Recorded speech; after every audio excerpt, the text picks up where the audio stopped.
Hello friends, আমি রঞ্জিত দাস। আমি এখন যাচ্ছি বহাল। দেখছো বহাল যাতে ধান ক্ষেত, কত সুন্দর ধান দেখাচ্ছে। এখন ধান কাটা চলছে, সব দিকে দেখো এখন ধানই দেখাচ্ছে। যাইতে যাইতে দেখছি একটা গরু বাঁধা আছে এখানে। আর এখানে আমার যে মাছ ধরতাম, ছোটো পাঠা একটি লালি আছে এখানে। এখানে জাল লাগাইতাম, চেক মাছ ছুটছে আমাদের। ফের অল্প আগে যাই পরে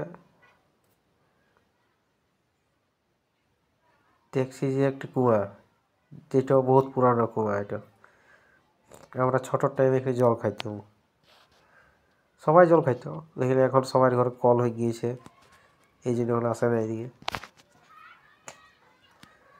ফের অল্প আগে যাইলাম, রাস্তায় যেতে যেতে দেখছি কেউ একজন এখানে গম চাষ করছে, গম লাগাইছে। ছোটো ছোটো দেখছি ফোড় বেরোচ্ছে এখন গমের, তোমরা দেখতে পাবা নাই, একদম ছোটো ছোটো বেরোচ্ছে।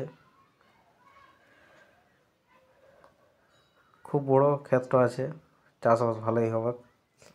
এখানে একটি বন্ধুর ধান রয়েছিল, নিঙ্গেছে ঘর কাটিয়ে নিয়ে।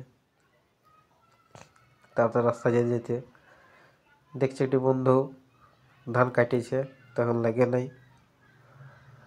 তো বন্ধুটা আমার এখানেই আছে, বাঁশ কাটছেও, কী করবে। তখন দেখছি একটা তাল গাছ বিরাট বড়। এই দেখো আমার বন্ধু, হালকা দেখতে পাবো দূরে আছে অল্প। তারপর দেখছি বিরাট বড় পাথর চাটায়, পাথরেই দেখাচ্ছে। দেখো এখানে আমাদের মিয়া লোকগুলো এখানে ঘুটিয়া থাকবে। দেখো এগুলাকে বলো ঘুটিয়া, যেটা কয়লাতে আগুন ধরায় না, এগুলো গুইঠা। বিরাট বড় চাটা নেওয়ার পরে ঘুটিয়া। তাতে পাকে গেল, দেখছি কে মদ খাইয়েছে, আর মদ খাইয়ে সিসাগুলো রাস্তায় ফেলে দিয়েছে। কেমন লোক এখানে ফেলে দিয়েছে, এই দেখছো বোতল টোতল সব পড়ে আছে। তাতে এখানে আমার স্নান করে বেড়াচ্ছে বাঁধটাতে, খুব বড় বাঁধ। লেকিন বর্ষার টাইমে জল থাকে, এখন নাই জল, কেটে গেছে।